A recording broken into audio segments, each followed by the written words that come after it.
Se me defendes a Andrea. ¡Bravo! Costureira con mi ventera, salta los campos. Toca pilar, acción de niña trabajadora. Os putea, los reprendedora. Unha vez unha poeta chamada Luz Fandiño, que nos seus soños voaba como un paxariño.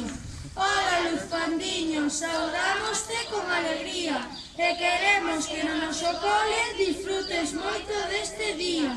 Gústanos a música, os poemas un pouquiño e este imos yo dedicar a nosa poeta con agarimo. Moitas grazas, Luz Fandiño, sempre ves cun sorriso, pois sentes que a nosa Galiza é como un paraíso. Agradecemosche esta visita con moita alegría e queremos que volvas para darlle cor aos nosos días. Xa é hora de marchar, despedímoste cun biquiño. Ai que maga, ai que tristeza. Adeus, Luz Fandiño.